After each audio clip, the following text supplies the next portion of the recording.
लोगों से कहना चाहता हूं, कम मेक इन इंडिया।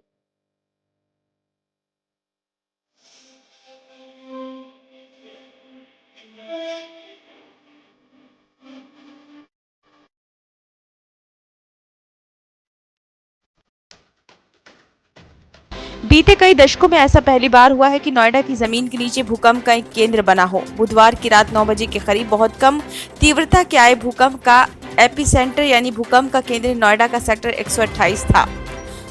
भूगर्भ शास्त्रियों के मुताबिक उनके संज्ञान में नोएडा के एपिसेंटर होने की जानकारी बीते कई सालों में पहली दफा सामने आई है। उनका कहना है कि नोएडा समेत समूचा दिल्ली एनसीआर और आसपास का पूरा इलाका सीस्मिक जोन 4 में आता है, क्योंकि बीते कुछ महीनों से लगातार अलग अलग इलाकों में होने वाले भूकंप से दिल्ली एनसीआर की धरती हिल रही है। इसलिए भले ही 1.5 तीव्रता का भूकंप आया हो, लेकिन चिंता और हैरानी की बात यही है कि या तो नोएडा की जमीन के नीचे मची हलचल से आया है। दरअसल चिंता हैरानी की बात इसलिए भी ज्यादा है कि अगर नोएडा की जमीन के नीचे कुछ बड़ी हलचल होती है तो यहाँ की ऊंची ऊंची इमारतें उन सबको झेलने की क्षमता नहीं रखती हैं।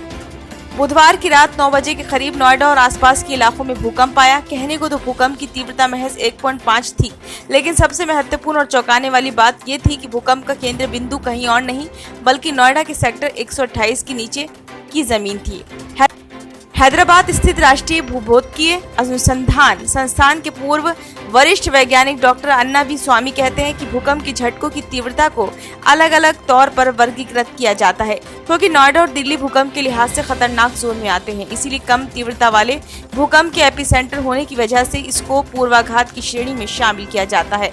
उनका कहना है कि इस श्रेणी में आने वाले भूकंप का मतलब किसी बड़े भूकंप की आहट नहीं होती है, लेकिन इस बात से भी इनकार नहीं किया जा सकता है कि ये बड़े भूकंप की चेतावनी नहीं है, क्योंकि दिल्ली और नोएडा खतरनाक जोन की श्रेणी में आते हैं। इसलिए पूर्वाघात को मॉनिटर करना बहुत महत्वपूर्ण हो जाता है। वैज्ञानिकों का कहना है कि सिस्मिक जोन 4 में आने वाली राजधानी दिल्ली भूकंप के बड़े झटके से खासा प्रभावित हो सकती है।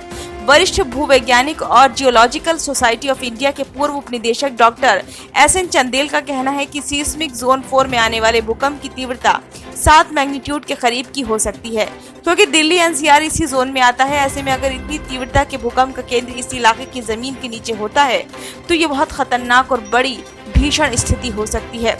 वरिष्ठ भूवैज्ञानिकों का मानना है कि बुधवार को नोएडा के नीचे बनने वाले भूकंप के केंद्र को कमतर नहीं आंका जाना चाहिए। हालांकि वैज्ञानिकों का कहना है कि इतनी कम तीव्रता के भूकंप रोजाना हजारों की संख्या में देश और दुनिया के अलग अलग हिस्सों में आते हैं, जिनकी महसूस भी नहीं किया जा सकता है। दिल्ली और एनसीआर में बीते कुछ सालों में आए भूकंप के बाद यहाँ की इमारतों की मजबूती को जांचने के लिए वल्नरेबिलिटी की काउंसिल ऑफ इंडिया ने एक रिपोर्ट तैयार की। इस रिपोर्ट को तैयार करने में शामिल वैज्ञानिकों का कहना है कि दिल्ली एनसीआर की हर ऊंची इमारतें असुरक्षित नहीं है, लेकिन विशेषज्ञों का कहना है कि अगर यहाँ 7 की तीव्रता वाला भूकंप आया तो दिल्ली की कई सारी इमारतें और घर रेत की तरह बिखर जाएंगे। इन इमारतों में निर्माण की सामग्री ऐसी है कि जो भूकंप के झटकों का सामना करने में पूरी तरह से सक्षम नहीं है। काउंसिल की रिपोर्ट को building material and technology promotion council ने प्रकाशित भी किया है। वैज्ञानिकों के मुताबिक कम तीव्रता के भूकंप में दिल्ली एनसीआर की हर इमारत दरक जाएगी, ये कहना उचित नहीं है, लेकिन बिल्डिंग मटेरियल की कमजोरी के चलते ये इमारतें हैं रिस्क जोन में तो आ ही जाती हैं।